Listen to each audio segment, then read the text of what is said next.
Fala aí, bicho, tudo bem? Então, estamos iniciando aqui o nosso último papo de bicho dessa temporada, né? A gente vai fazer uma pequena pausa, que vai ser de um mês. A gente volta em agosto. E quando a gente voltar, a gente vai começar a fazer o programa quinzenal, de 15 em 15 dias, para dar um tempo da gente respirar, processar as informações ambientais e tudo mais, e trazer para vocês um convidado cada vez com mais conteúdo, né? Com mais uma história boa, um papo legal, sabe? Um clima mais descontraído mesmo. E a vibe nossa é essa, é passar muito essa questão da história, né, da pessoa, da trajetória, do que ela viveu, do que aconteceu na vida dela até chegar a esse momento agora, né? Então eu acho que eu estou bem animado com essa perspectiva e acho que vocês vão gostar também. A gente vai se ajustando, né, com o tempo. Boa noite, pessoal que já está entrando. Vamos lá para mais uma conversa. Passar o convite. Pois é, pessoal. Hoje a gente vai conversar com a Roberta. E acho que agora foi. Boa noite, Roberta. Tudo bom? Oi, boa noite. Tá conseguindo me ouvir direitinho? Tá ótimo. E aí, como é que você tá? Tudo bem, aconteceu uns imprevistos aqui agora no fim de tarde, mas deu certinho. Até minha cachorra fugiu, acredita? Sua cachorra? É, eu tenho um casal de pastores alemães. Aí Nossa, eu tô com um moço aqui ajudando numa reforma, e ele vacilou um pouco no portão, ela fugiu, minha filha foi atrás. nossa, que história, né? Não, mas tá tudo certo, tá tudo tranquilo. A gente iniciou no prazo, né? E vamos lá. Normalmente a gente começa assim, chegando no aqui, no agora, né? E para depois a gente ir para outra etapa, que é para o seu passado, né? E eu sempre gosto de começar assim, porque é a sua história, né? A sua história, a nossa história, e você como servidor ambiental, sua história e a história do órgão, elas começam a se fundir, e isso começa a virar parte de você, né? E eu queria saber em que momento isso tudo começou, em que momento essa paixão, essa história, essa, essa trajetória inteira se iniciou. Uhum, eu vou resumir, tá? Eu prometo não falar muito. Perfeito. Tony, para início, assim, queria saudar quem está ao vivo, né? Obrigado pela audiência, obrigado para você, viu, por me convidar. Parabéns pelo seu programa, é muito legal. Você está fazendo um importante arquivo histórico das pessoas, né? Você chama gente famosa, a gente chama todo mundo, os colegas da casa, muito legal, viu? Falar isso vai ficar gravado, né? Vai. E vai para o YouTube e vai para o Spotify também. Ah, beleza. E você está me escutando direito? Porque está dando tipo um eco, assim. Tá. Só ver se vai dar um eco agora. Agora saiu o som. Isso, Eu não estou. quando dá o eco, porque o seu áudio bate no meu e aí reflete, entendeu? Aí eu travo o meu som, porque aí fica melhor, entendeu? Ah, então tá bom. Então tá, eu vou dar uma resumidazinha assim na minha trajetória do que tem a ver com a área ambiental, tá bom? Que eu acho legal contar para as pessoas. Então, assim, eu, assim, muito nova, eu fui fazer faculdade e eu gostava de tudo, né? E gostava de várias áreas, assim. E a área que mais me chamou a atenção na época foi química, porque eu tive um professor de química que foi o único que trazia, assim, fortemente a questão ambiental no ensino médio. Ele trazia todo um aspecto de química ambiental, né? E de meio ambiente em geral. Ele era dos meus professores e professoras, ele era o que mais trazia a questão ambiental. Aí eu me apaixonei pela química e fui fazer na Unicamp, né? Entrei muito nova, eu tinha 16 anos. E eu não sabia bem, né, na verdade, assim, o que eu queria. Mas, enfim, eu comecei a fazer e logo me desencantei, sabe? Não tanto com a química em si, mas com o mundo profissional da química, porque daí eu percebi que realmente isso que falam, que a química trabalha mais para a poluição do que outra coisa, é verdade, sabe? Assim, os meus colegas todos, meus professores nem tanto, mas ninguém tinha consciência ambiental, ecológica, sabe? Jogavam coisas cancerígenas na pia do laboratório, sabe? Ninguém estava nem aí, assim, com a questão ambiental. Aí eu percebi, eu falei, cara, não vou aguentar. Não vou aguentar ficar lidando com um monte de composto cancerígeno, sabe? Assim, o tempo inteiro, e tóxico. Eu falei, não é para mim, né? Pensei, né? Aí eu fui atrás do núcleo ambiental lá da Unicamp, né? E lá eu encontrei uma pesquisa em andamento e me inseri nessa pesquisa. E aí a minha vida mudou, assim, magicamente. Foi muito legal. Aí eu tinha 18 anos, eu estava no terceiro ano da faculdade, né? Eu já tinha feito uma outra iniciação científica em química, mas também não gostei muito. Aí comecei a iniciação científica, então, em gestão ambiental de resíduos sólidos, né? E o meu orientador na época, que eu amo muito, Paulo Jorge Moraes Figueiredo, hoje ele é do Instituto Federal de Piracicaba.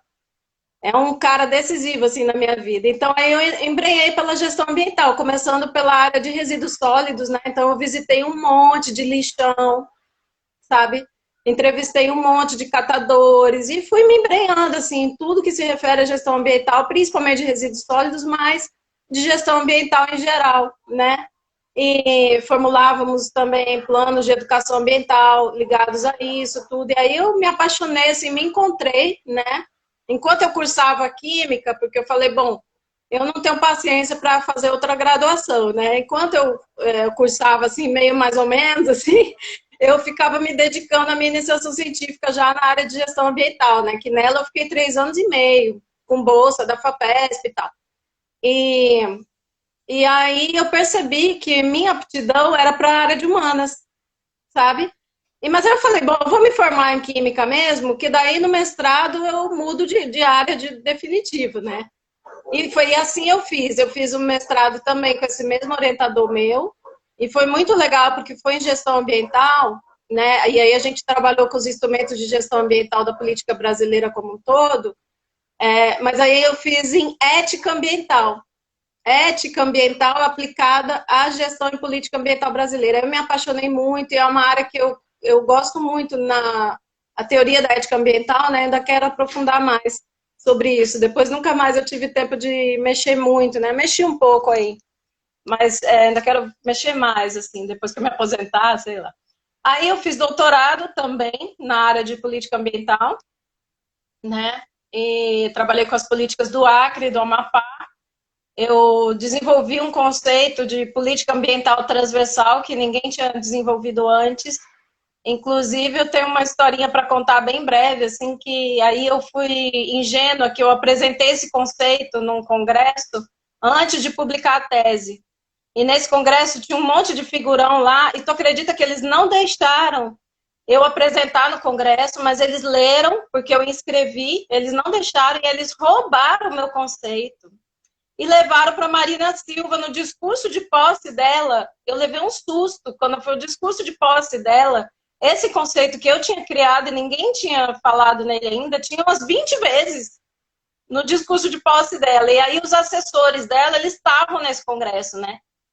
E até hoje eu não sei quem foi, eu tenho aqui minhas desconfianças, né? Mas eu fiquei muito chateada. Mas enfim, no fim eu fiquei feliz porque popularizou o termo, né? E quando você põe esse termo no Google, o primeiro que aparece é a minha tese de doutorado, né? No fim das contas, que saiu 2 anos depois.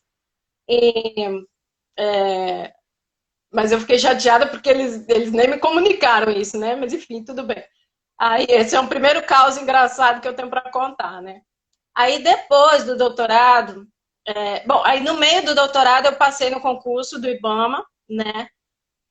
Nesse tempo eu estava na Unicamp, estava em Campinas, mas eu já tinha me casado com um acriano, né? Então eu já tinha optado para vir para o Acre, né? Eu fiquei bem feliz porque eu consegui vir para o Acre, eu coloquei nas 9 opções que tinha lá. Isso foi concurso de 2002, né? Mas eu vim para cá em 2003. Então eu coloquei todas as opções para vir para o Acre, consegui a primeira que eu tinha escolhido, fui parar no interior do Acre aqui um pouquinho, até que eu consegui vir para Rio Branco, né? Para a capital. E eu já tinha um filho. Minha vida foi pura ralação, ó, porque eu tive 3 filhos, né? Então, assim, eu me mudei para cá, no meio da tese de doutorado, eu não tive afastamento, então eu somei IBAMA, mais tese de doutorado, mais mudança do Acre, de Campinas para o Acre, tudo que envolve, né, tipo, vender carro, tudo, fiquei meio sem carro, um tempão, e ainda tive uma outra filha, a minha segunda filha, né, e amamentei, meus 3 filhos eu amamentei bastante, então assim, eu sempre ralei muito, sabe, e quando a minha terceira filha fez 1 ano, eu divorciei, né, até hoje eu já tive os namorados, mas assim, não virou, né, tô divorciada, assim, tô sozinha, e eu encarei meus 3 filhos sozinha, sabe? A criação deles, assim. E o ex-marido, ele ficou revoltado com o divórcio e foi uma brigaiada danada e resultado que ele nunca ajudou. E aí, no começo eu pedi, depois eu vi que não adiantava, porque ele era muito, sei lá o quê. Aí eu encarei, sabe? Os 3 filhos sozinha, o doutorado e tudo, e o IBOM e CMBio, né? E tudo que envolve. E como você sabe também, eu sou bastante ativista, né? Eu tô sempre aí fazendo um monte de coisa, que daí daqui a pouco, quando tu fizer as tuas outras perguntas, eu vou encaixar esses outros um monte de coisa que eu faço, né? Que eu sempre sou da associação, do sindicato e tal, e outras coisas envolvidas. Ah, daí depois do doutorado, eu ia fazer o pós-doutorado, né? Inclusive, eu ia fazer na área de gestão ambiental indígena, em terra indígena, porque nesse tempo aí eu já tinha desenvolvido, que daí numa outra pergunta sua eu vou encaixar isso, o programa de agentes ambientais voluntários, eu trabalhei bastante com indígenas, eu adoro trabalhar com os indígenas e trabalhar com gestão ambiental de terra indígena, né, e governança, tudo que envolve, assim, os métodos de governança ambiental que eles têm.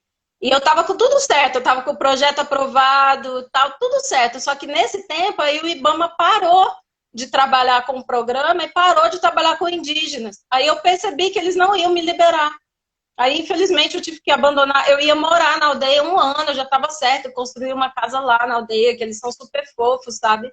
Sou ligada com eles tudo. Eu ia levar minhas filhas para lá, elas iam estudar na escola lá, indígena, né? O meu filho mais velho ia ficar com o avô paterno aqui.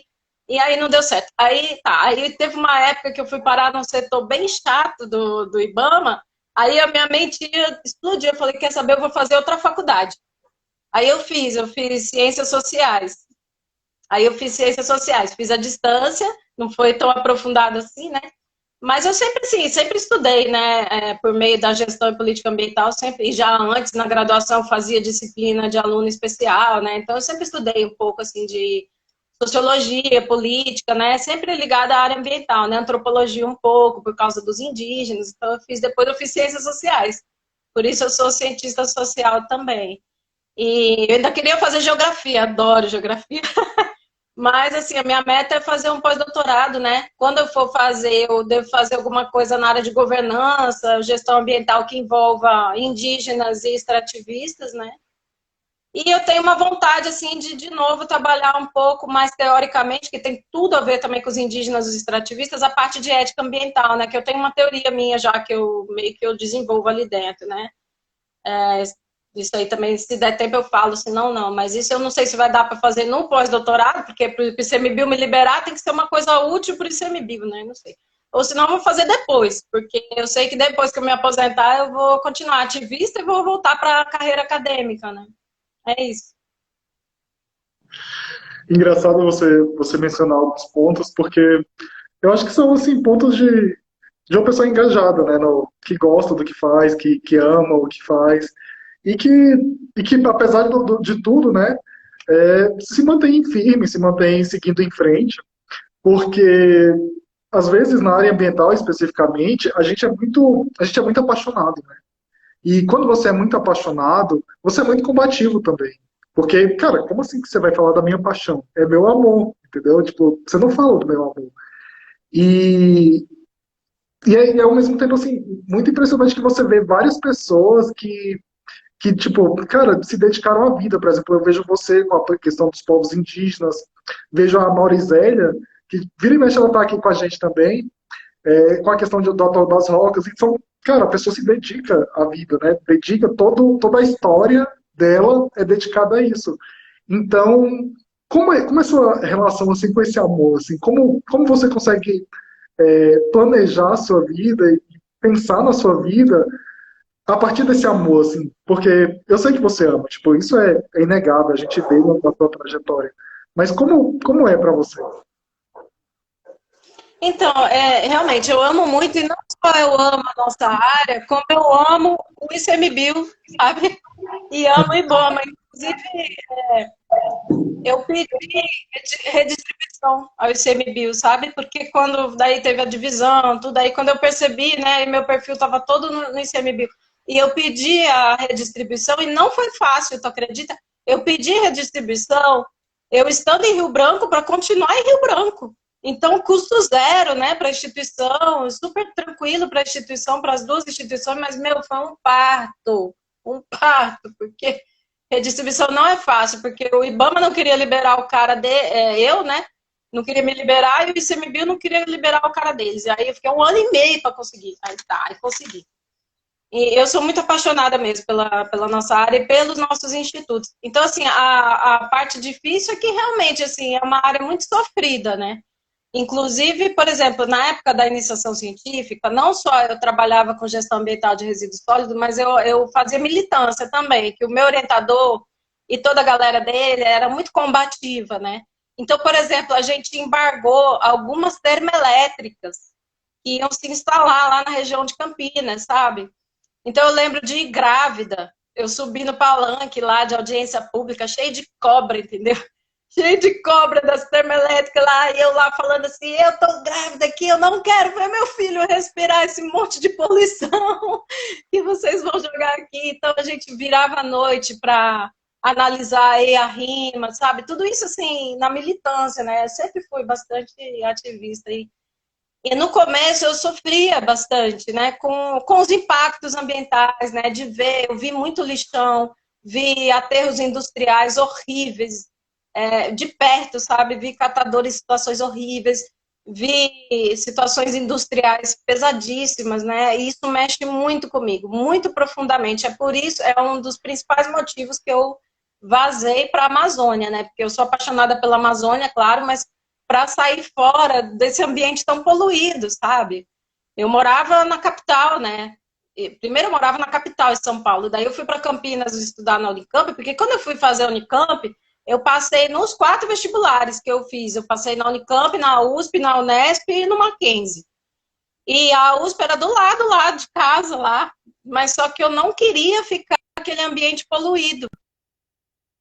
Não me importava de morar com minha mãe e com meu pai, mas eu não queria ficar. Então, essas coisas de impacto ambiental mexe muito comigo. Isso é uma coisa que me fazia sofrer. Mas aí o nosso idealismo é tão grande assim, né? Que, por exemplo, é, é, de vez em quando a gente perde a esperança, né? Porque as mudanças climáticas estão aí, a civilização continua terrível, assim, antiambiental, os projetos de lei aí passando, esse desmonte, a sociedade continua ainda muito inconsciente, votando nesses políticos antiambientais que põem tudo a perder. Aí a gente fica, se você for dar margem, né, a depressão, essas coisas, desânimo, tudo, aí simplesmente você fica de mãos atadas, né? Então, assim, eu tenho uma vibe, assim, muito positiva.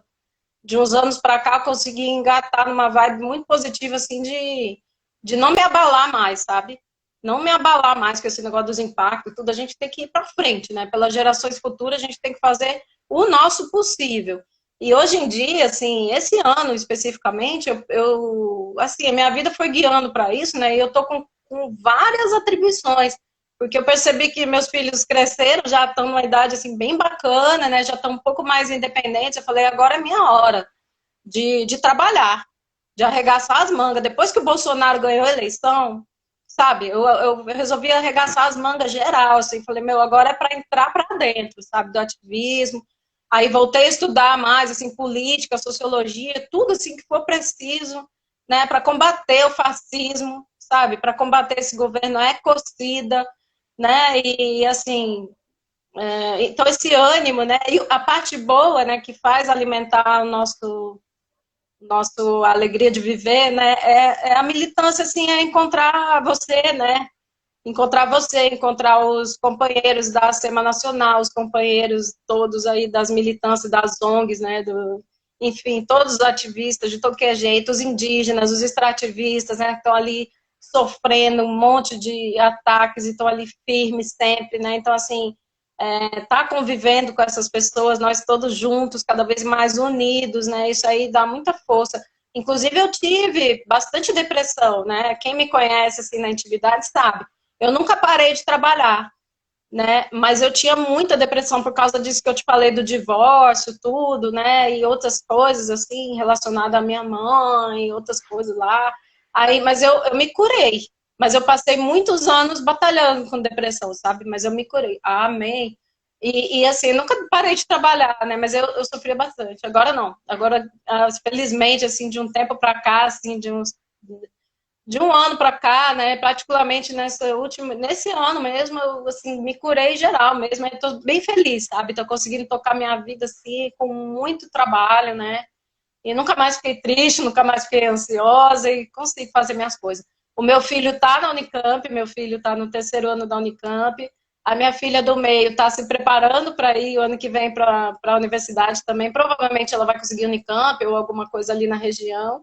Aí eu vou ficar só com a minha terceira filha, que ainda está entrando no ensino médio. E é isso, por enquanto. É perfeito, mas eu acho que é isso mesmo, né? E essa questão das mudanças climáticas, eu inclusive estou lendo muito sobre isso, né? Lendo um pouco de Avi Krenak, lendo o pessoal lá de fora também, que trabalha com isso. E, cara, quando você estuda mesmo, você vê que basicamente o mundo foi pro brejo, né? Tipo, quando você olha muito a fundo, você vê que a questão da energia é muito presente, né? Tipo, como a gente vai manter essa produtividade, né, de energia mesmo, vamos dizer, energia elétrica, carro, energia, como é que você vai mover os carros de uma forma diferente? Em quanto tempo a sociedade vai dar um cavalo de pau para uma sociedade mais ecológica? É claro que os carros elétricos estão aí, mas quando você vê assim, o jeito que é urgente, né, a mudança climática, você fica assim, cara, quando você é cientista e você está lá na ponta vendo, você fica, o cavalo de pau vai ter que ser muito grande, né? Vai ter que ser uma coisa incrível. E, ao mesmo tempo, a gente. Então, Johnny, são vários limites, né? Além da mudança climática, N outros limites. Por exemplo, o lixo nuclear, né? Sim. Por exemplo, todos os resíduos tóxicos, toda a poluição. Na verdade, a civilização, para ela engrenar, para ter uma sustentabilidade mínima, ela tem que ser radicalmente diferente realmente, né? Nem deveria mais ser produzidos carros, nem mesmo os elétricos, né? Então a gente precisa realmente de uma radicalidade. Então o resultado, a gente sabe que as gerações futuras vão sofrer muito. A gente sabe que o mundo está de cabeça para baixo, assim, isso é certo. Vai ter condições de vida assim, muito ruins, principalmente para os que têm menos grana, né? Tá aí o ramo da justiça ambiental, do racismo ambiental, mostrando que quem vai falar mais, óbvio, são os pobres, os negros, os indígenas, né? São os que vão sentir primeiro o impacto. É muito difícil mesmo. Assim, meus filhos, por exemplo, né, me acompanham bastante, são plenamente diferentes, pesadas, sabe? Mas, ela tá aí, né, na esperança de um dia, né? Sim. Na esperança de um dia a humanidade dá. Porque o meu filho, por exemplo, não acredita muito, não. Ele acha que a humanidade vai ser, sabe? Ele acha. Agora, a gente que tem fé em Deus, né? Sei lá, que tem fé. Eu sou meio cristã e meio budista, sabe? Assim, a gente que tem fé, assim, numa luz poderosa, maior, né? A gente tem fé na humanidade, que um dia a humanidade vai engrenar e vai dar certo, né? A gente tem fé que ela não vai se extinguir. Mas, assim, não é garantido, né? Porque os limites estão aí. É muito grave, né, realmente. Fora o limite do poder, da ameaça de uma guerra nuclear, né? Ainda tem mais essa, né? Mas diga lá, desculpa aí. Não, mas é isso, né? São muitas variáveis, assim, que se você for abrir demais o leque, e eu estava vendo um vídeo de um senhorzinho exatamente falando isso, se a gente for assim, a gente chegou em um nível de consciência humana e que se você for buscar o conhecimento científico, né, e não coisas irreais, você vai ver que a realidade é dura, né? Mas mesmo assim, você conseguir se manter são, você conseguir manter sua mente calma, manter sua mente coerente, lutando pelo aquilo que você acredita. E, por exemplo, você, já encaixando esse assunto dos povos indígenas, essas suas lutas, né, com o sindicato, a sua militância, você achou um lugar que você, assim, esse lugar eu estou confortável para armar uma trincheira aqui e batalhar daqui, né? E esse é o meu lugar. Tipo, é a partir daqui que eu vou projetar toda a minha força, né, todo o meu querer mudar o meio ambiente para uma coisa melhor. E esse é um processo muito bonito, né? E como você se sente, assim, sendo parte desse processo, e como foi para você se inserir nessa parte, assim, com os indígenas e tudo mais? Eu vou até contar rapidamente. Realmente foi muito, muito bom. Porque desde que eu vim para o Acre, eu já conheci os indígenas um pouco, tal. Aí, quando começou o programa de agentes ambientais voluntários no IBAMA, Johnny, foi um programa assim, excelente, sabe? Eu coordenei o programa aqui no Acre e eu trabalhei com todas as terras indígenas, com todas as unidades de conservação e mais um monte. Assim, eu trabalhei em 93 áreas, né? Com vários cursos. Nossa, foi excelente. Peguei até uns indígenas da fronteira, na parte do Amazonas e de Rondônia e tal. Bom, enfim, trabalhei com indígenas, com extrativistas, com ribeirinhos, com pescadores, até com algumas comunidades urbanas, sabe? Do caso das unidades de conservação, que são meio misto de urbana e rural. E foi mega legal. E desse programa, que assim, nesse tempo era muito diferente assim, o IBAMA, né? Por isso que eu falo assim das coisas que a gente fala, né? Quando você deixa os institutos na mão dos concursados, quando você dá poder aos concursados para coordenar programas, sabe, para executar programas, saem coisas lindas, porque eu tinha pouquíssimo dinheiro, sabe? Tinha um dinheirinho lá que vinha do IBAMA pingado, né? E um pouquinho de dinheiro do Ministério Público que fazia a transação penal lá com os apenados e dava um pouquinho de dinheiro para o nosso programa. E com um pouquinho de dinheiro eu fazia milagre, sabe? Fazia os cursos, tipo, teve uma vez que eu fiz, por exemplo, para 40 indígenas de 13 terras diferentes, lá em Cruzeiro do Sul, que é 600 quilômetros daqui, na época não tinha nem estrada, né? Eu tinha que ir de avião para lá, os indígenas iam de barco, cada um de um local. Então a logística sempre era muito complicada. Eu fazia tudo sozinha. Na hora das aulas, que era uma semana de curso, tinha alguns colegas que ajudavam com algumas aulas, mas eu planejava tudo, fazia o material didático, fazia o programa, tá? E fazia logística de hospedagem, transporte, alimentação, por exemplo, para 40 indígenas de 13 terras diferentes para ir para outro município que eu nem morava lá, entendeu? E dava certo, assim, com bastante dificuldade. Tipo, dessa vez aí, um barco de indígena naufragou, o cara perdeu tudo, perdeu roupa, tal. Outro, o caminhão dos indígenas que vinha pela estrada foi preso na estrada por causa de uma manifestação de outros indígenas que fecharam a estrada com a barreira, não conseguiu chegar. E a gente resolvendo pepino, né? Além da logística ser mega complicada, a gente não ter dinheiro, o dinheiro era super contado, né? Tem a rubrica certa, aquela confusão, né?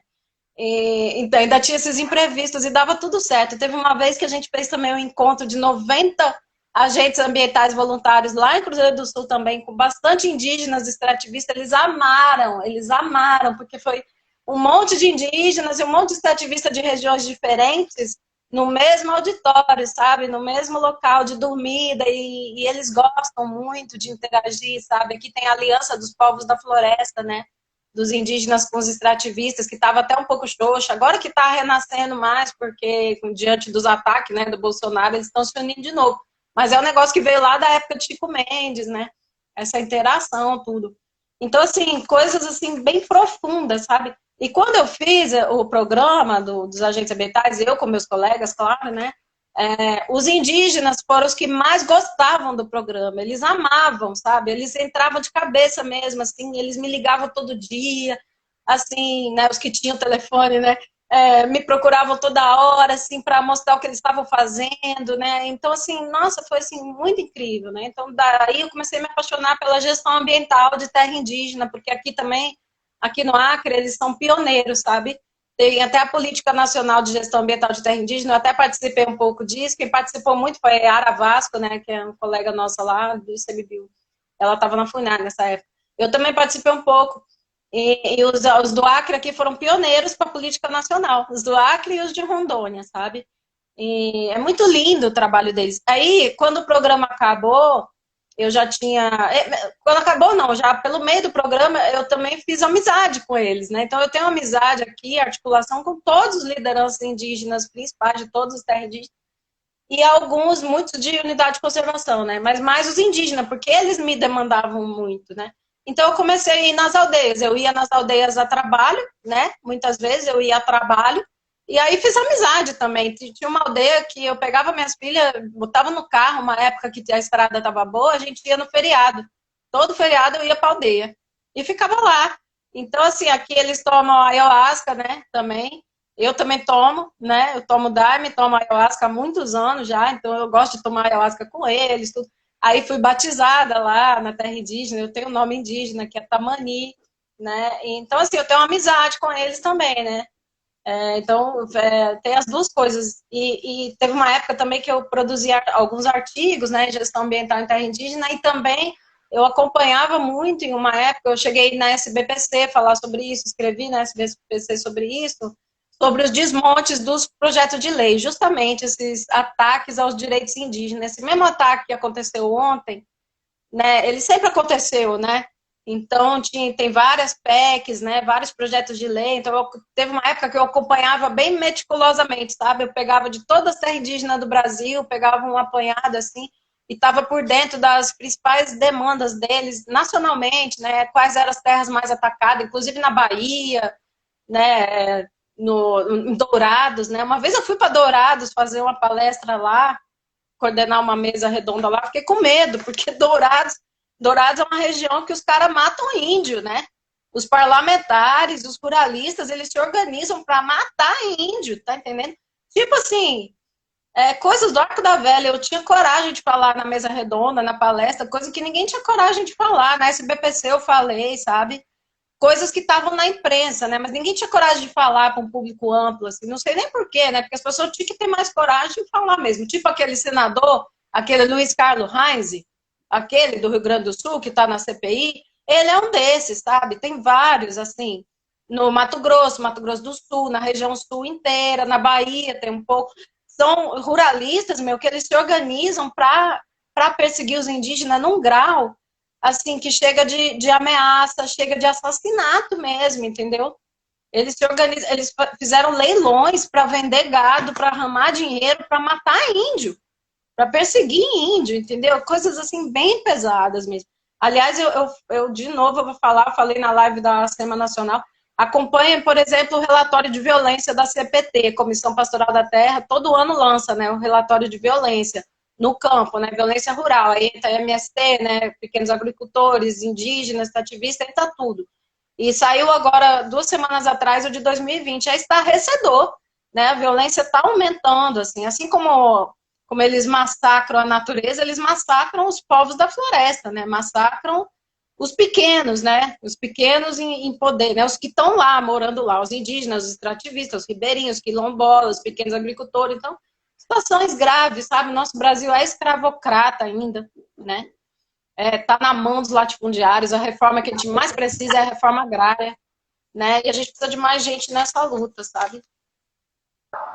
É verdade. E é engraçado, eu estava pensando, porque eu sou do direito, né? E eu faço vários raciocínios jurídicos, assim, né? A gente vive em um sistema teoricamente capitalista que valoriza a propriedade, né?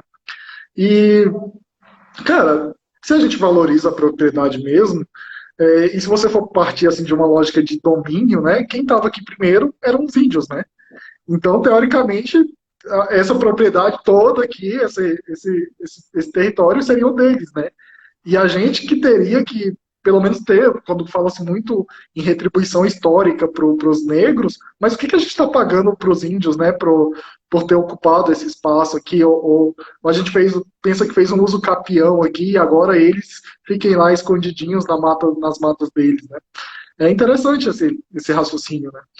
Mas, fazendo a nossa conversa andar um pouquinho, e já que a gente entrou nesse tema de demarcação, e foi esse tema que foi mais ou menos tratado, né, no PL, né, 490, se eu não me engano, né, de 2007, e lá ele falou exatamente isso, né, que a partir de 2000, da Constituição, né, que iriam valer e não iriam valer posses novas, e a partir dali você não poderia discutir também algumas coisas, algumas terras que já haviam sido colocadas, mas havia contestação na justiça, né?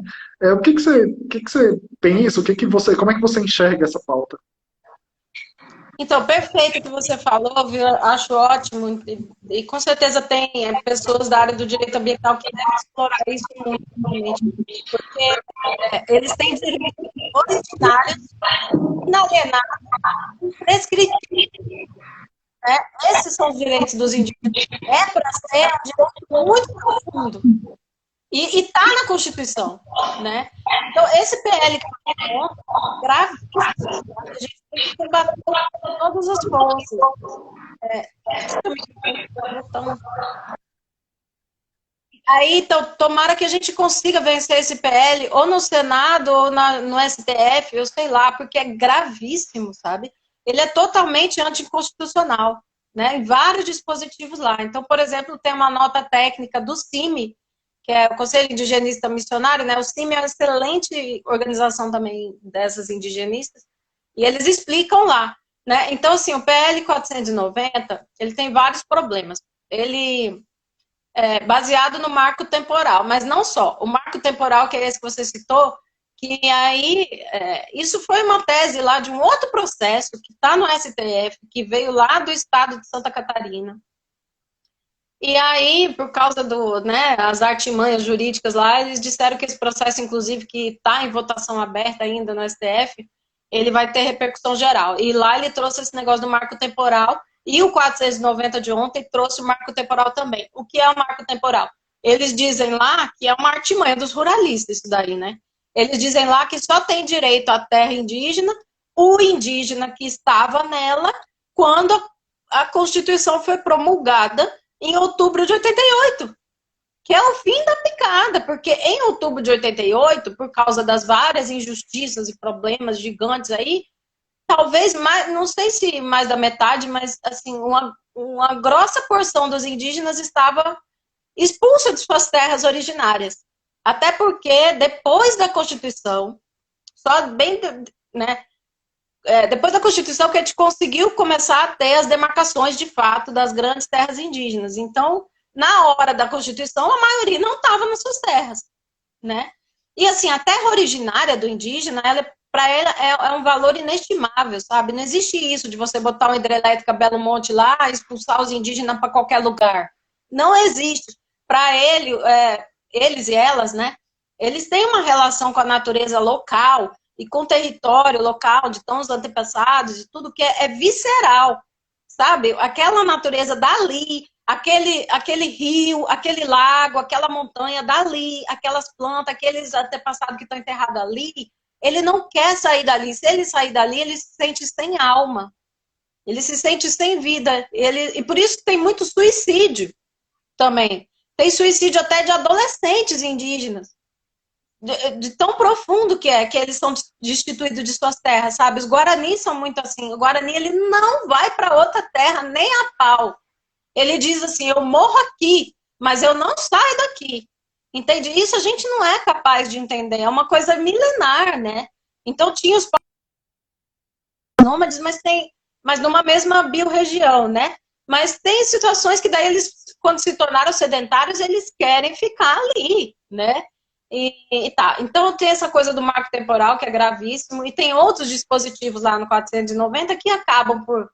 Você questiona várias demarcações que já existem, você impede uma boa parte das novas demarcações, você tira, isso é gravíssimo, tira o usufruto exclusivo dos indígenas naquela terra. Então você abre completamente para mineração, para agronegócio, para hidrelétricas, para tudo que quiser vir de fora de empreendimentos. Terrível, terrível, isso está lá. Tem também lá a possibilidade, olha só que absurdo, a possibilidade da União pegar a terra deles inteira ou uma parte da terra deles e fazer reforma agrária, entre aspas, né? Porque é óbvio que os ruralistas não vão fazer reforma agrária, né? Não vão apoiar isso, né? Isso é conversinha para boi dormir.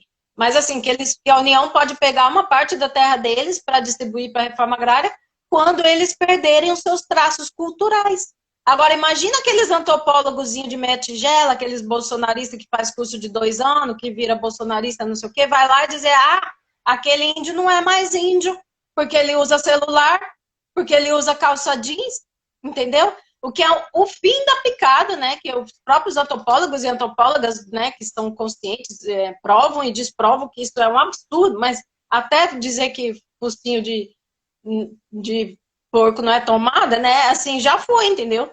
Aí, você acha? Então, assim, é um golpe muito profundo, assim como tem... Incrível como esse parlamento, é por isso que a gente fala, sabe? Assim, o problema é muito pior do que o Bolsonaro.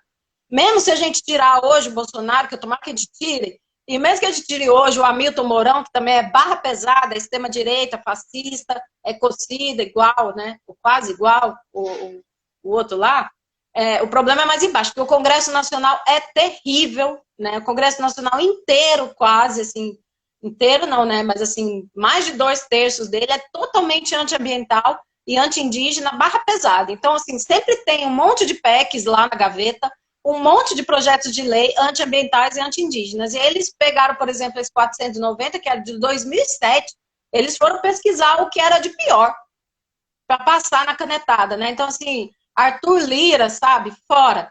Fora Arthur Lira, assim, é um cara super do mal aí que tá passando o projeto contra licenciamento, né? Passando tudo aí na boiada aí com a Bia Kicis, né? Com a Carla Zambelli, com essa tropa de choque aí terrível.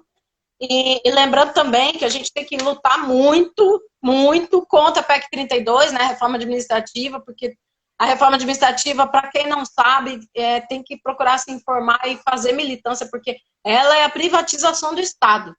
A reforma administrativa, ela a médio prazo, vai ser o fim da educação pública, da saúde pública. Ela mexe, põe o Estado, assim, acaba com o Estado mesmo, acaba com o servidorismo público, inclusive com os atuais. É muito grave, sabe? Eu tenho feito, inclusive lá na TV 247, que eu tenho uma inserção lá, né?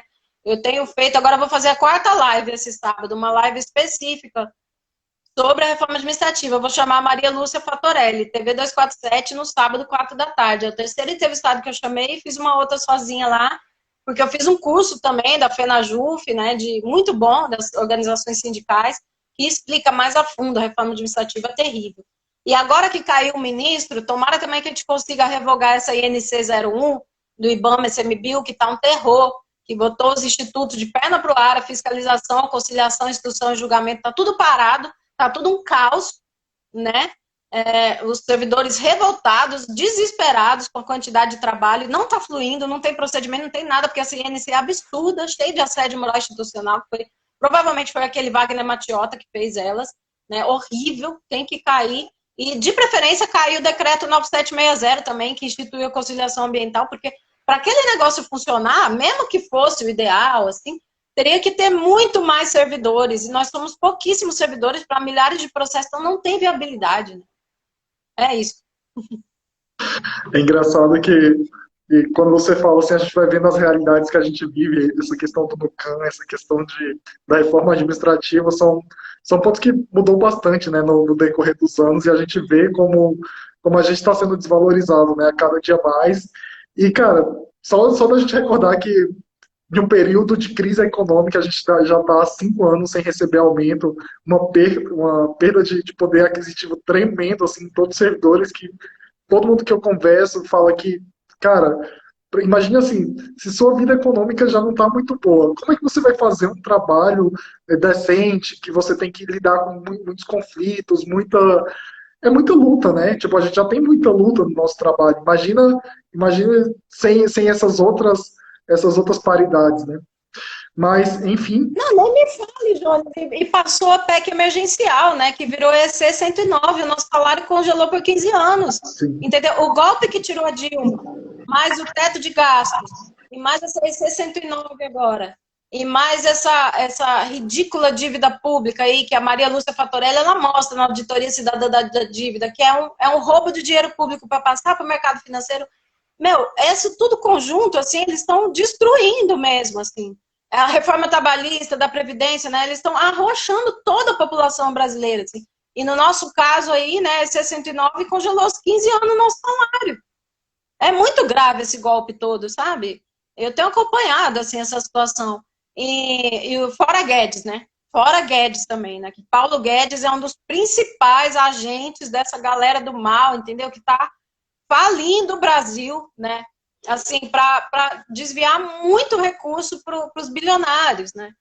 É toda uma arquitetura, né? Que tem a mão dos Estados Unidos e tal, mas tem muito mais a mão dos banqueiros, né? Das megacorporações, né? É muito grave o que está acontecendo. O Brasil está virando colônia, de novo, assim, o povo totalmente empobrecido. A gente está com níveis de desigualdade social igual da Nigéria, tudo e tal. Da destruição ecológica nem se fala, né? Estamos envenenados aí de agrotóxico até a tampa, né? Viramos um latifúndio envenenado. É um absurdo. Mas vamos falar de coisa boa. Eu queria agradecer aqui a Camila, o Cristóvão, o Cadu, o Wallace, que ressaltaram a presença da, da, da Roberta aqui. E o Wallace, inclusive, deixou uma pergunta. Ele falou o seguinte: a Roberta viu ambientalistas próximos a ela morrer. Será que ela não tem medo de fazer esse trabalho de denúncia na área ambiental? Então, Johnny, olha, eu não tenho medo, porque assim, medo, né? Primeiro que eu não tenho medo, que a gente não deve ter medo. Segundo que assim, eu sou muito espiritualizada. Terceiro que eu sou dirigente sindical, né? Eu sou dirigente sindical, sou diretora da SEMA, estou, né? Estou diretora da SEMA Nacional, estou presidenta da Zibama Acre, né? E estou diretora de uma ONG aqui onde eu moro. E assim, eu faço tudo pelo bem, né? Assim, eu não, eu procuro trabalhar bem, né, e faço tudo pelo bem, assim, eu não bato de frente, assim, exatamente com pessoa Y, X ou Z, né.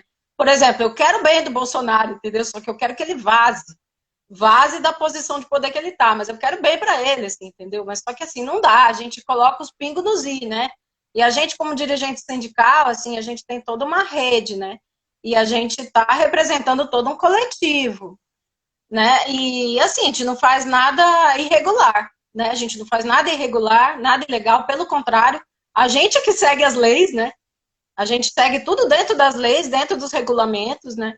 E quem não segue são eles, né? São os que estão destruindo a natureza, são os que estão destruindo aí o Estado brasileiro, o Paulo Guedes, por exemplo, o Arthur Lira, eles estão fazendo tudo aí por cima da pausada. Agora todo mundo sabe, né?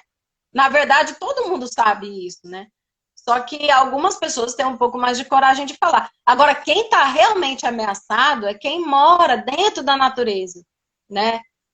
São os indígenas que estão ameaçados de morte aí realmente, os extrativistas e os nossos fiscais, né? Nossos fiscais que vão a campo enfrentar grileiro, jagunço, madeireiro legal, garimpeiro, esses sim, né? Então, assim, nossos queridos colegas, né, como os de Roraima agora, assim, aí tem que tomar muito mais cuidado, assim, Ave Maria. Mas então, assim, a gente não tem que ter medo, sabe? Porque a gente tá fazendo o certo pelo certo, né? Eu não quero o mal do Paulo Guedes, entendeu? Eu só quero que ele vá ser rico longe daqui, entendeu? Assim, tem limite, né? Os caras estão destruindo tudo, né? Estão botando o Brasil de perna pro ar, assim. Então tem gente muito mais corajosa do que eu, assim, até, né? Que faz coisas assim bem mais na frente, né? Eu estou trabalhando, ajudando os nossos sindicatos, né? E é isso. E assim, né? Eu tenho, né? Nós, né? Não é só eu. Nós sabemos o que a gente está fazendo. A gente tem, né? No caso, eu tenho um doutorado, assim, enfim, eu tenho uma história, né? A gente sabe, e eles sabem também, né, que nós estamos certos. Então, assim, é isso. Mas tem gente que passa muito mais perigo do que eu, inclusive nossos colegas fiscais que vão a campo. Esses passam perigo de vida mesmo, né? Então, a gente não deve ter medo. Mais gente tem que falar, né? Mais gente tem que falar o tempo inteiro, assim. E escrever e tudo e tal, mas principalmente através das nossas associações, das ONGs, dos sindicatos, né, e tudo e tal, para ter um resguardo enquanto coletivo, né? É isso. Cara, eu vou até além, assim, eu acho que a gente devia todo mundo ter, porque o que a gente vive hoje é uma ditadura, assim, né? Tipo, servidores ambientais, a gente está em uma plena ditadura, porque, por exemplo, você não pode postar, você fica posta uma foto do seu trabalho com medo, se você posta. E enquanto isso, a gente, se você vê se proliferando, né, é uma tendência, servidores da área policial, da área militar, fazendo seus canais, tem canais aí com 3 milhões de inscritos, e eles mostrando a operação, mostrando tudo, mostrando. Olha que coisa assim, porque eles podem, porque ninguém lá vai confrontar eles e a gente não pode. A gente tem medo de postar, assim, de falar alguma coisa bonitinha que a gente está fazendo, né? Então eu acho que é uma verdadeira mordaça que a gente está vivendo assim, e é um momento que eu acho que é o momento assim mais de censura que eu já presenciei assim na minha vida foi hoje, assim, porque hoje eu tenho medo de falar qualquer coisa, né? Até assim para falar aqui, eu tenho que medir minhas palavras completamente, falar assim, eu não posso, vou tentar fazer uns, porque eu sou da área do direito também, mas eu tento fazer toda uma linguagem mais menos agressiva, né? Enfim, mas partindo agora a gente vai partir para as 4 últimas perguntas, na verdade são 3. 3 últimas perguntas, e a gente começa agora com uma pergunta que ela é mais provocativa, né? É uma pergunta que é a pergunta da onça, e nessa pergunta a gente tenta dar uma cutucada, né? Porque ao mesmo tempo que a gente as coisas, eu acho que a gente tem reflexões e levar a cabo algumas outras coisas, né? E nessa sua trajetória, assim, como ambientalista, como militante, você já viu muita coisa, né? E nessa trajetória, assim, teve algum momento em que você se sentiu assim desmotivada pelo próprio meio? Porque eu vejo muita reclamação de muitos ambientalistas que falam assim: mas a gente não se entende, a gente fica muito brigando entre a gente. Chegou algum momento assim que você falou assim, caramba, tipo, eu tô aqui fazendo uma coisa super legal, uma coisa super bacana, e aí, ao invés da gente se unir e todo mundo cooperar junto, o pessoal da área ambiental, às vezes o seu próprio irmão é, critica uma atitude sua, entendeu? E isso às vezes é pesado, né? E para você já aconteceu isso? Já teve esse momento? Então, olha, Jônia, eu já tive algum conflito, claro, né, no meio de trabalho, assim, mas muito leve, sabe? Eu tenho uma visão um pouco mais de cima, assim, eu vejo muito mais pontos positivos do que negativos, bastante, assim. Eu acho que a gente coopera bastante entre nós, então eu ressalto muito o ponto positivo, a cooperação. Então, eu não vejo, eu sou, com relação a isso, do nosso meio, dos nossos colegas, sabe? Então, por exemplo, eu já tive colega, mas eu sei que ela é do bem, assim, entendeu? Eu sei que ela é bem intencionada na área ambiental e que ela faz o melhor do ponto de vista dela, né? Eu acho que tem uns problemas de ego, né, envolvidos, assim, enfim. Que sempre né? Sempre quando há falta de cooperação, no fundo há problemas de ego, que todo mundo tem, inclusive eu, todo mundo. Mas isso é tão menor, sabe? No fim das contas, a causa impera, né? E a cooperação existe, mesmo que ela possa ser melhorada, mas eu acredito muito, assim, eu vejo muito ponto positivo, assim, na cooperação entre nós e entre o ambientalismo e tal. Eu não enxergo tanto essa coisa dos conflitos e das brigas, elas existem, mas eu acho que elas são bem pequenas. Eu acho isso não chega a me incomodar, nunca me abalou. Por exemplo, agora também tem o trabalho do núcleo mediário, né, no ICMBio, que é super legal, e eu muito me identifico, assim, eu também me mergulho, assim, naquelas assuntos deles lá, estou entrando na equipe ampliada deles, e eu acredito muito nisso, sabe, na cooperação, na mediação de conflitos, na gestão de conflitos, que a gente faz isso, inclusive, com as comunidades, né? A gente, quando vai às comunidades ativistas indígenas, a gente ajuda eles a fazer mediação de conflitos, né? Então a gente aprende a fazer entre nós também. Eu acho isso menor, sabe? Eu vejo muita cooperação, eu acho lindo, assim. Por exemplo, teve os congressos da SEMA Nacional, e teve umas briguinhas lá na hora do estatuto e tal, mas é tão menor, sabe? Todo mundo, no fim, todo mundo se ama, e todo mundo tá por um objetivo maior, e acredita no que tá fazendo, e fala a mesma língua, né? Então, eu não me abala, não, algum conflitozinho. Eu acho que a gente coopera bastante e é ótimo. Eu, como boa pessoa do direito, eu acho que o conflito é até salutar, né? Porque a gente cresce assim, e quando você tem irmãos, e você vê que é um conflito assim, cara, você tá brigando com seu irmão, é seu irmão, entendeu? Daqui a pouco, ali na frente, você vai trabalhar com ele, vai fazer alguma coisa com ele, vai construir algum projeto com ele, e você vê que no final vocês são uma família que estão na mesma sintonia, né? Então, essa perspectiva é muito, muito bacana, né? Agora, a segunda pergunta é um momento que a gente, durante essa live inteira, a gente falou sobre você, sobre sua trajetória, sobre suas opiniões, mas agora a gente chegou ao momento de você elogiar uma pessoa. E nesse momento de elogiar, a gente criou o seguinte quadro, que é o quadro de você indicar alguém para ministro do Meio Ambiente. Porque, cara, você já encontrou no decorrer dessa sua trajetória várias pessoas assim que você olha assim, puta, essa pessoa faria diferença. Essa pessoa, eu acredito que essa pessoa, se eu colocasse ela ali nesse cargo, e é claro, que é um título simbólico, essa pessoa é, faria assim, seria um diferencial. Quem você indicaria a ministra do Meio Ambiente? Ah, eu indicaria, eu indico, e eu já falei em público sobre isso no programa do Ecologizando, a Seria. Solange, eu acho elas fora de série, sabe? Inclusive, eu pude conhecê-la assim também um pouco mais a fundo por causa da sua live e por causa da minha live que eu fiz com ela, né? E comprovando assim a pessoa incrível que ela é, além dela ser assim uma autoridade, né, que ela manja muito assim de gestão e política ambiental.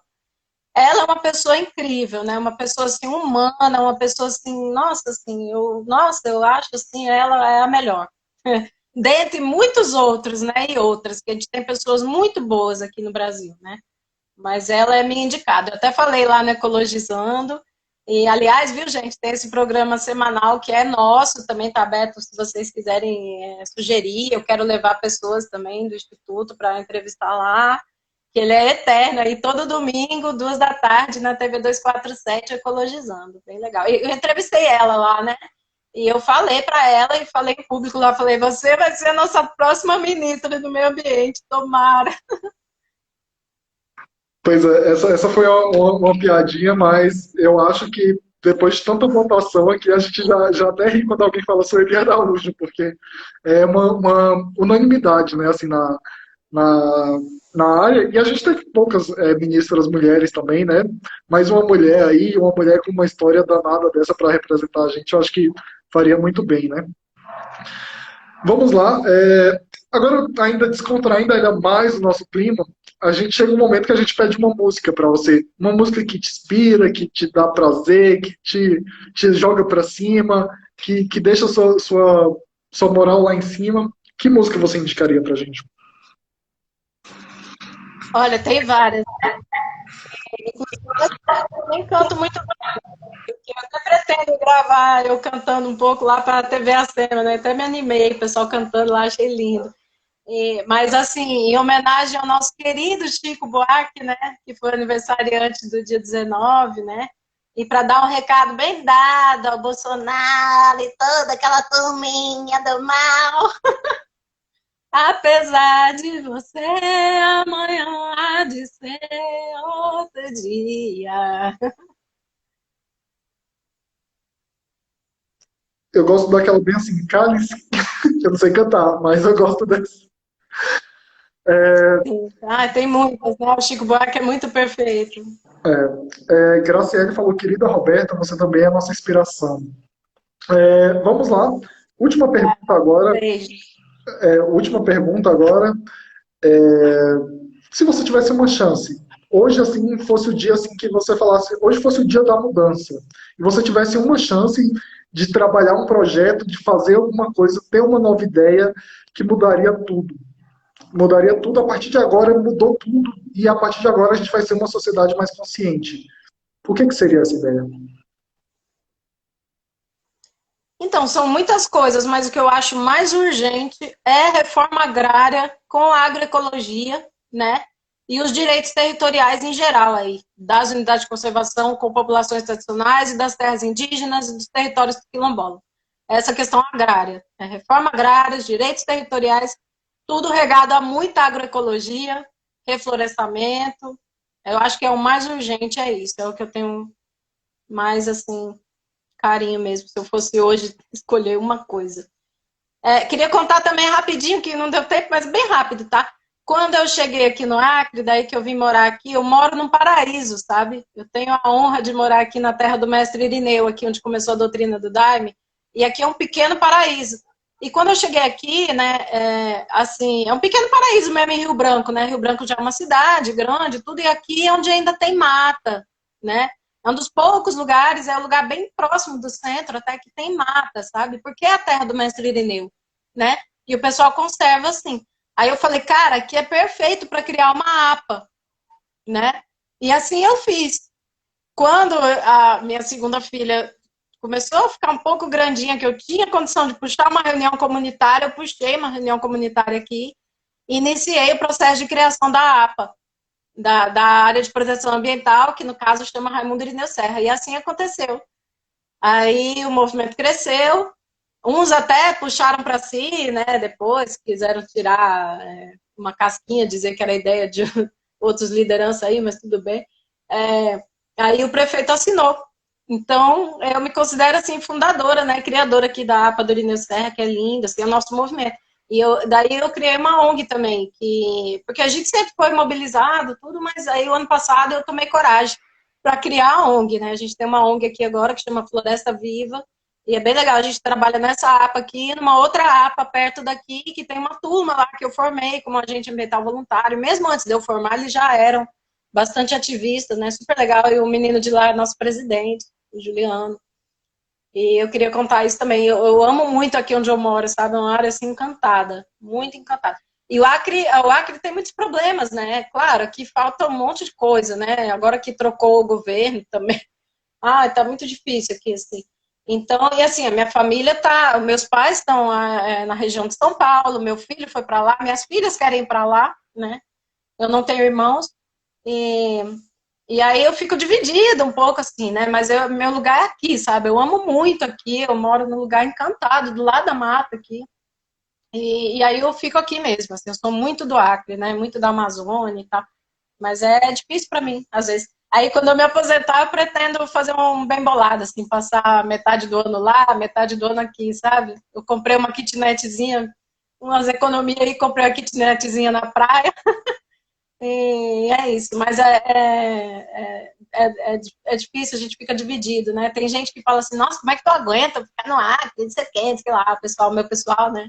Não, aqui é um paraíso, aqui super paraíso. Só que meus filhos vão embora, né? Os meus 3 filhos, nenhum deles é ambientalista, né? Nenhum deles é indigenista.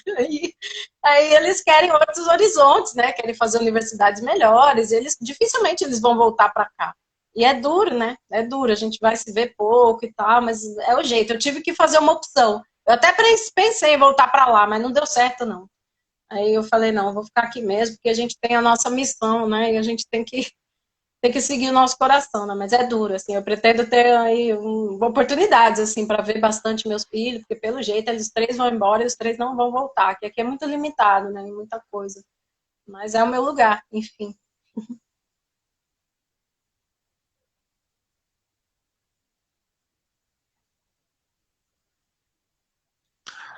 Com certeza, eu acredito que é uma história maravilhosa. É uma história de luta, é uma história de garra. E tudo aquilo que a gente luta, né, a gente cria um amor, né? E, mas é isso, né? Essa história é uma história assim, que eu acho que merece ser contada, é uma história que merece ser registrada. E muito para disso, né, é parte desse projeto. Porque a gente quer ouvir essas histórias, né? Quer saber assim, o que se passou na cabeça da pessoa, qual foi a trajetória, até para a gente ter modelos, né? Porque hoje em dia o que falta na sociedade são modelos, né? A gente não tem um modelo assim, qual modelo a se seguir hoje em dia? Antes de começar a falar em bicho, eu não sabia que, por exemplo, a trajetória da Sueli era um modelo a ser seguido. Né? A trajetória da Ana Paula Prades é um modelo a ser seguido. E, cara, você vai ficando tão emocionado, né? Assim, com tantas trajetórias, com tantas vivências, e assim que você acaba querendo ser, né? Você fala assim, cara, olha a Marisélia lá, ela também, ela tá sozinha, mas, cara, toda vez ela tá com um sorriso no rosto, que você conversa com ela, e não só ela. tem a Luciana Uerara, né? Da, do Pico da Neblina, se eu não me engano, no parque, que, cara, ela faz conflito, lida com conflitos indígenas também, cara, uma mulher forte. E eu acho assim, eu conheci tantas mulheres fortes, assim, que é um prazer, assim, também conversar com você hoje e ver que, cara, mais uma mulher forte inspirando o ICMBio, né? Mais uma mulher em uma posição, assim, de liderança, de destaque. E eu acho que foi muito acertada o seu convite para estar aqui hoje e eu queria agradecer por você ter aceitado conversar com a gente hoje. Ah, eu que agradeço. Inclusive, viu, Johnny? Eu não só eu sou apaixonada pelos nossos institutos, como eu sou apaixonada por vocês, né? Por nós, assim. Eu sou apaixonada, assim, também pelos nossos colegas, sabe? Ah, os nossos colegas, particularmente, assim, os que estão no dia a dia, assim, na SEMA Nacional, né? Nas entidades estaduais, ou que estão dando apoio ao SEMA Nacional, que estão dando apoio aí nos grupos, né? Tentando barrar projetos de lei e tudo. E dando sangue aí pelo IBAMA, para o CMB, para a causa, né? Colega das ONGs também. Ah, eu sou apaixonada, assim, por todo mundo tá mega de parabéns, sabe? Mega de parabéns, não vou nem citar nomes, porque só de pronto eu tive que citar uns 50, assim, sabe? O pessoal massa mesmo, assim, eu amo assim mesmo, assim, eu fico assim, eu tiro meu chapéu totalmente, por isso que eu vejo, assim, eu só vejo pontos positivos, sabe? Eu vejo muita cooperação, muito amor, sabe? E, nossa, eu vejo, assim, a galera é muito fera, muito fera. Até outro dia a gente estava conversando, né, que outros movimentos, tipo assim, tem o INCRA, a FUNAI, eles passam por também, mesma dificuldade que a gente, às vezes até pior, né? Os servidores da FUNAI, eles estão sofrendo um assédio institucional pior que o nosso, sabe? Mas por que a gente tem mais coragem? A gente está em todas aí, né? Arrebentando aí, sendo chamada até por... A Semana Nacional é chamada até pelos correspondentes internacionais, sabe? Pessoal de fora da Europa chama a Semana Nacional, tudo e tal. Porque a gente tem coragem, a gente se posiciona, sabe? O pessoal da FUNAI, do INCRA, outros assim, às vezes tem mais medo, né? Tudo bem que eles estão sofrendo pra caramba também, mas a gente tem essa coragem, sabe? Isso é muito legal mesmo. A gente, modéstia à parte, nós estamos de parabéns, sabe? E eu que agradeço, viu? Parabéns pelo seu programa. Eu sei que dá trabalho. Eu faço programa ao vivo agora todo domingo, eu tenho um roteiro para preparar, assim, dá um trabalho monstro. Mas só essa responsabilidade de ter esse horário, né, de ter a divulgação, de contactar a pessoa, de estar se dedicando ali, eu sei que dá muito trabalho. É uma coisa extra, né, voluntária sua. Parabéns aí, eu que agradeço. E deixa um beijo para todo mundo que está assistindo, que vai assistir depois, nossos colegas, principalmente do IBAMA e CMBio, que sua camisa do MMA e do SFB também, né, que a gente conhece poucos, menos, assim. Eu conheço menos pessoas de lá, mas também mesmo elogio, tá? Só para não falar os quatro órgãos, mas é essa galera da nossa carreira. Perfeito. Mas é isso, né? É isso, a luta tá aí, a gente continua lutando. Pessoal, eu tenho que fazer uns anúncios aqui, por essa questão toda, né, que a Roberta já falou, assim, tipo, é uma questão de... É um trabalho, né, mesmo que a gente executa. Hoje vai ser o nosso último programa dessa temporada. A gente vai voltar em agosto. Provavelmente a gente vai fazer um rebrand, vai fazer todo refazer algumas estruturas que deram certo, umas que não deram. E sempre trazendo mais assim essa conversa mais intimista, uma conversa mais apegada, né? Essa paixão assim mesmo, e tentando sair mais dessa formalidade que a gente vive, né? Principalmente aqui em Brasília, que aqui a gente cada um no seu quadradinho, né? Muito burocrático. Então a ideia é exatamente essa, e a gente volta em agosto com vocês para para a segunda temporada do ano. E eu só queria dizer que é um prazer estar aqui, é um prazer fazer esse projeto, e é um prazer também incentivar outras pessoas, incentivar cada vez mais o trabalho da Roberta lá no Ecologizando, né? Cara, um trabalho excelente, um trabalho, cara, a gente tem que ocupar esses espaços mesmo, todos os espaços que forem possíveis, a gente tem que ocupar, a gente tem que conversar, e a gente, além disso, tem que apoiar os nossos irmãos que estão fazendo isso, né? Então, pensando nisso, uma das missões desse projeto é exatamente isso, apoiar outras pessoas, né? Dar suporte. E eu só tenho a agradecer a todo mundo, agradecer a Roberta por essa participação, por compartilhar com a gente essa conversinha, e dar um breve tchau para vocês até agosto. E vou dizer que, vou confessar que eu vou sentir um pouco uma saudade, mas a gente volta com muito mais papo de bicho para vocês, com uma nova perspectiva, sempre trazendo coisas novas para vocês. E é isso, incentivando os nossos colegas. Roberta, tchau, tchau, muito obrigado. Tchau. Abraço. Beijo. Beijo.